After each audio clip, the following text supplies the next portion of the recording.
What is love? Baby, don't hurt me. Don't hurt me no more. I had a wedding. Next year it will be 30 years ago. Yes, to the same person.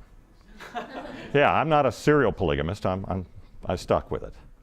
And it basically is, we figured out what love was. It wasn't one of those write down the rules as we went. We kind of discovered, as we figured out each other, what was really involved.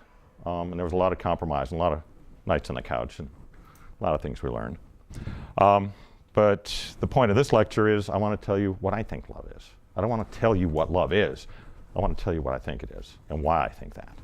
So, without much of a further ado,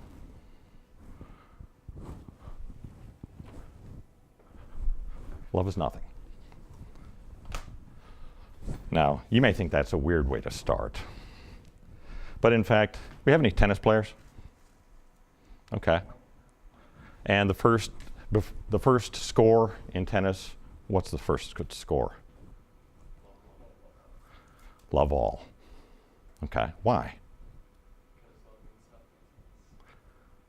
Love means nothing. There's a reason. In French,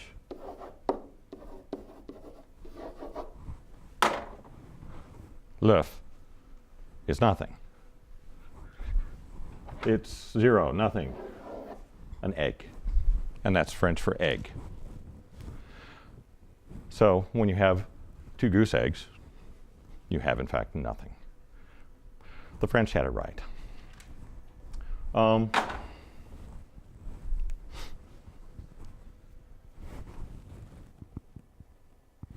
Love's a lot of things. Not always good, right? You'd mentioned something that was kind of a little darker than most. Most people think of love as something wonderful, but it's not necessarily wonderful. Some of the darkest moments in my life, some of the darkest moments in your life will be a direct result of it. Love's cruel. It's deliberately cruel. It can rip your heart out and stomp on it, not just once, but forever. It can pull it out and you will feel pain always. Possibly because you love someone and they don't love you back, or you love someone and they're gone and they're never coming back. But it's cruel. It's frightening. Anybody who's ever been in love realizes adrenaline is part of it, but the adrenaline keeps coming and keeps coming, and it'll leave you exhausted. It's terrifying. You begin to realize that these other things start to apply. Your life has changed, and change can be scary. And you're changing. You are changing. Not just your life, but you are changing. And that's the scariest of all. And sometimes it feels like you're not really in control of that. Love can be terrifying. Love can be a bully. It will make you do things, like wearing a wire. It'll make you do things you've never done. It'll make you do things you never considered. It'll make you consider things you've never thought of. It will make you open to suggestions that people probably should not be open to. It's a bully. It will push you around. It will do it over and over and over again. Because bullying is when something happens repeatedly over time. And love is nothing if it's not persistent that way. Love is helplessness. Some of you probably understand that when you fall in love, you really don't have much of a choice. It's not, I think I'll fall in love today. I think I will love this person. I can grow to love this person. Crap. It's one of those discoveries like, my shoe's untied. Oh, I'm in love. I had no idea.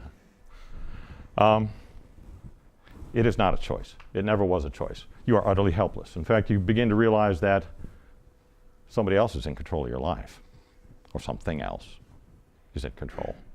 And when you realize you have lost control, most of us are big enough control freaks that we freak. So we go from helplessness back to frightening. Love is like drowning. It can be overwhelming. It can feel like you can't breathe sometimes. You're being suffocated. That you're being surrounded by emotions you're not accustomed to. You see them in other people. You see them in yourself. But all of a sudden, they're up to here. And you can't take a breath without thinking about it. It can be just overwhelming. Love is a trap. It is a stainless steel trap that doesn't open once it closes. Once it closes on you, you're there. It will not open. It will never go away. You can't get out of it. And love is despair. When you're alone. When you love somebody, like I have loved my wife, or anybody else in your family, and they die. And birth, honestly, is the leading cause of death. When they die, and they're gone, and you're not, there's nothing to be done, because you still feel the same way. And there's nothing coming back. They're not coming back. Their love is not coming back. Your relationship is gone. Something you've invested so heavily in. Something you've shared so deeply, gone. So love is despair. But love is nothing if not contradictory. Love is kindness. Love is being willing to give everything you have for another person without really expecting anything back. Love is gentleness in that way. Love isn't just scary, it's thrilling. It's the top of the roller coaster every single day. Every time I come home from work, I get there probably about 20 minutes before my wife does. And I'm like a dog at the window, back and forth. Is she here yet? I'll listen for the car. Every day is like that. It's thrilling. It's exciting. It's the best part of my life. Love isn't just being bullied, it's being protected. Because if you have love, nothing can really hurt you. Nothing. Not loss of life, not loss of family, not loss of friends. Because love is pretty much eternal. Love isn't just helplessness, it's power. The power to do things you've never done before. Power to do things you couldn't do on your own. And the willingness to do them. Love gives you strength. It doesn't just make you weak. Love isn't about being trapped. Love is about really walking through a door, finding a whole new world. Love is about freedom. A wild, untamed, unexplored area of your life that you can't access until you fall in love.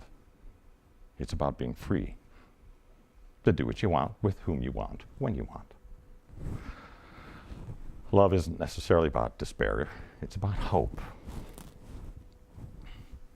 When there is no hope, there's always love. And where there's love, there's hope. And love isn't about being lost. It's about being rescued. It's about not being alone. It's about never being alone. I call my wife, middle of the day. I miss you. It's only been a couple hours. I miss you. I like the way the French say it. Je te manque. You know what that means? You're missing from me. So, love is all these things. Here's what love is not. It isn't lust. It isn't passion. It isn't affection. Those things come with lust, but they're companions. They're not love itself. People forget that. They think because you have strong emotion for somebody that's love. It is not, in fact. You don't choose love. Love chooses you. Lust comes, lust goes. Ask the old guy. Yes, lust comes, lust goes. Love doesn't. Lust is different. You guys know what that is. If you don't, you will. Don't worry about it. Passion. Everybody can feel passion. But love is not just passion, it's compassion. To feel that much emotion with someone. An affection, first 6 letters of affection are affect, which means to change. If what you feel for someone changes, that's affection. It can be affected. If you fell out of love, you were never in. If what you feel for someone changes, it was never love to begin with. It was just affection. So don't worry about, do I love somebody? If you have to ask, no. Love is one of those My shoe's untied. Oh, I'm in love. You discover it. You don't wonder.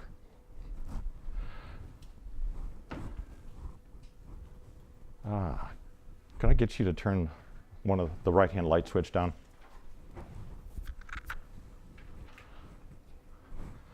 All right. That's my sister Chrissy. That's my oldest sister Leslie. And that's my sister Amy, who's 2 years. Yesterday was her 56th birthday, or it would have been. She died of non-Hodgkin's lymphoma, an aggressive form of blood cancer. That's her daughter, Rachel, who looks a lot like her. 2 days after this picture was taken, Amy died. It was her second bone marrow transfusion. It didn't work. It had weakened her so badly that she simply couldn't survive the process. She had had chemotherapy. She had lost some of the, she had shingles, which is common when you have that kind of radiation chemotherapy combo. She couldn't talk. It hurt. So she and I texted a lot, an awful lot. And I told her I loved her. I don't do that normally with people, or I didn't. When she left, I realized I still loved her. She died in 2008, March 10th, at 10:54 a.m. I still love her. Oh, life would be easier if I didn't, because I wouldn't feel what I feel whenever I look at her picture. So I know love is not a choice, because I would have chosen to stop by now. But the torture will go on. As long as her memory is in me, the love will be there too.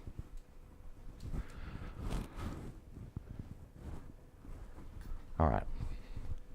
If I could get you to turn the light back on. You've never seen me in this suit. You have. But I only wear this once a year. I've got a fairly decent shirt on, not counting the wire. It's got real cuffs and, oh my, cufflinks. Yeah. Yes, I realize it's Transformers. But when was the last time you saw somebody wearing cufflinks at school? The tie you've probably seen a couple times. One of my dearest friends gave it to me before he died. He contracted HIV and had to quit work because he was a cook. Actually, he was a chef. He was a head chef at Pano and Paul's. He gave me all of his bow ties. He said, "You look good in bow ties." He said, "I got this in Paris." So it's a hand-painted tie that he gave me. He loved me. Shoes, handmade Italian. They are really comfortable. It's the only suit I own. When I got up this morning and my wife left, she left, I was still in my sweatpants, sipping coffee, eating Dunkers. She didn't see me in this, and by the time she gets home, I will have been out of it. All right. Mr. B, he's always competing with me for this. This is not for Mr. B. I don't dress like this for him. Sometimes, maybe a little. This is certainly not for the administrators, although occasionally I don't mind dressing like this just to make them uncomfortable because they think I'm interviewing. That's always good to keep them on their toes as well. And I don't wear this for me. I'd rather be in the old guy's rule t-shirt and blue jeans, personally. So, who'd I wear this for?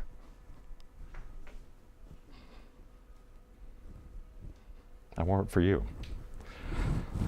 There are times when you deserve to be told how valuable you are. Teachers don't do that. We're told to keep you down. Don't smile till Christmas, we're told. They'll get the wrong idea. There's something I learned from my sister Amy, and there's something I learned from teaching, and that is, you guys are everything. 10 years into my marriage, I discovered we couldn't have kids. We tried adopting, and adopting was bad. wasn't working. And I realized there are only two ways to make your mark in this world. That's to do everything you can or affect other people. And I realized the only people worth affecting were you.